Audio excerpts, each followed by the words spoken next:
Hi, my name's Tony Morrow, and this is Introduction to Project Management. Projects have been with us since the dawn of time. From the pyramids of Giza, Stonehenge, or the Great Wall of China, construction projects are some of the first kinds of projects we think of in project management. Some of our society's greatest accomplishments are projects. The polio vaccine, landing on the moon, and the launch of the most recent iPhone. Even this video series are examples of projects. Although whether this video series is as important as all those other projects is something I'll leave up to you. Comment below. The Project Management Body of Knowledge, or PMBOK, is the reference we'll be using throughout this series. It defines a project as a temporary endeavor undertaken to create a unique project, service, or result. Now, landing on the moon was a temporary endeavor as we haven't been back in a while, but each mission accomplished a unique result. Much like this cup of coffee is a unique product with a distinct blend of Colombian beans, pure glacial water, finely ground, filtered, and brewed into caffeinated perfection. But whether a product, service, or result, a project is defined by its temporary nature and its production of deliverables. This is different from a repetitive process with no set beginning or end. Getting a pair of custom shoes designed to fit your feet is an example of a project. The cobbler designs a bespoke pair of pumps just for you, whereas the ongoing process of producing Air Jordans is neither unique nor temporary. They've been making those since the 1980s. Put it another way, designing a new car or truck is a project, but mass producing them is not. Building the factory is a project, but running the factory is not. One is a project whose deliverable is a template or a design, the truck, that informs the process of ongoing operations of manufacturing said truck. Another way to think about it is that projects drive change from one state to another. At the start, you or your organization are in your current state. Let's say your department has a form or a process to access services that they've been running as a standard procedure for 10 years. Due to increases in technology, external environmental or policy changes, or a world-changing event, your department needs to create a new process that takes those changes into account. Your team has been charged to create a new process that simplifies the administration, decreases time of delivery, and increases value to the client. Oh, and you need to deliver this new process in just a couple weeks. Your current state uses paper, takes 4 weeks to deliver benefits, and provides no feedback to the client. Your new process moves the administration online and removes paper, decreases the time to apply through a simplified application form, and provides real-time status updates through an online portal. Oh, and it provides benefits in 2 weeks, not 4. Hence, new state. This project changes the state of the department by providing a unique value in the form of a new online process that improves service delivery for the future. Project management is the application of knowledge, skills, tools, and techniques to project activities that meet project requirements. Good project management helps individuals or organizations meet business objectives, landing on the moon, resolve problems and issues, inventing vaccines for disease, or managing change in a better way. Poor project management means missed deadlines, ballooning costs and budgets, poor quality, and unsatisfied stakeholders. Anyone remember the Atari ET game? Project management breaks projects into various stages, called a project lifecycle. This can be broken down into 5 different groups or processes. They are the initiating process, or starting the project, the planning process, organizing and preparing, executing process, and monitor and control process. Both of these involve carrying out the work, and the closing process, or ending the project.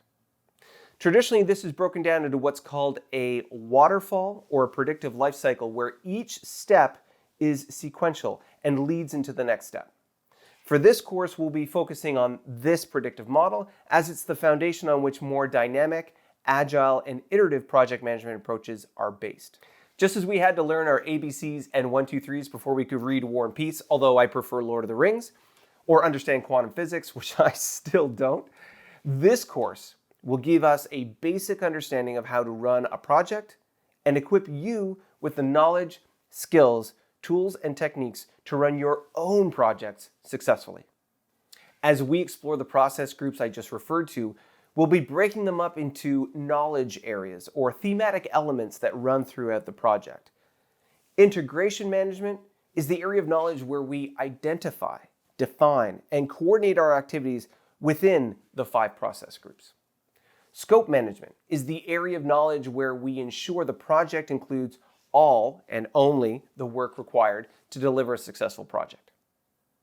Schedule management is the area of knowledge around the processes required to manage the timely completion of a project. Cost management is focused on managing and controlling the cost of a project so it can be completed within the approved budget. Quality management are the processes and procedures we put in place to plan, manage, and control the product quality of our deliverables. Resource management helps us to identify, acquire, and manage the resources we need to complete our projects. Speaking of resources, hey John, we have enough coffee, don't we? Yeah? Good, because we got a long way to go. Communications management, especially in the digital communications era, ensures timely and effective creation, collection, distribution, management, storage, and disposition of project information. Risk management involves a process of identifying threats and opportunities, the likelihood they may or may not occur, and strategies to leverage or mitigate their impacts, and a response plan to monitor and implement our contingencies. A quick note on risk. Many of us focus on the negatives of risk. But to be really successful when it comes to risk management, it is important to keep an eye on the potential positive outcomes as well as the negative. You can plan for the worst as long as you're prepared for the best. Procurement management is the knowledge area that includes the processes to purchase or acquire products, services, or results from outside our project team. Stakeholder management is about people and the processes of identifying which individuals, groups, or organizations could impact you in a good or bad way or be impacted by your project. Understanding their expectations and developing strategies to engage and manage these stakeholders is a key part to our project success. I know that's a lot, and that's why you are going to enjoy our quick reference guide to help keep track of where we are in the project lifecycle. You'll also have the opportunity to add your notes to fill in information as we go. Now, before we really get started, let's set the stage. Before any project really begins, there is a realization that we need to drive some sort of change of state, like I mentioned before. That need is identified, and an argument made as to why that need is important. This could be something as formal as a business case with a quantitative benefits analysis plan, or as simple as hearing a ticking in your car's engine and identifying that you need an oil change or an engine tune-up. You weigh the benefits and decide that the reliability of a smooth running car is worth the effort, and you take it to your mechanic. To break it down, there is a prompt or a need to take action, the ticking of your car's engine. An assessment of the problem or opportunity and the value of delivering it to the organization. In my case, I need reliable transportation to pick up my kids from school, pick up groceries, and maintain my family operations. Who are my stakeholders? Who is affected? My family and kids will certainly be impacted, and my time management, as transportation will take longer without a vehicle, should it fail, and keeping it operational will grant me greater flexibility, time in hand, and my kids will appreciate not having to walk to school, although maybe they should start. Lastly, identify the scope, or in this case, the sum of products and services I require to address my need, an oil change and a tune-up. Now, there is certainly more that can go into this as far as situational analysis, risk assessment, and determination of courses of action. But at the end of the day, a decision was made to go to the moon, develop a vaccine, or get your car fixed. In today's episode, we've defined what a project is. We've defined project management and given examples of good and bad project management. We've described the 5 process groups and the 10 knowledge areas. And we've set the stage to start our project. In the next episode, we'll start our project lifecycle and figure out who project managers are.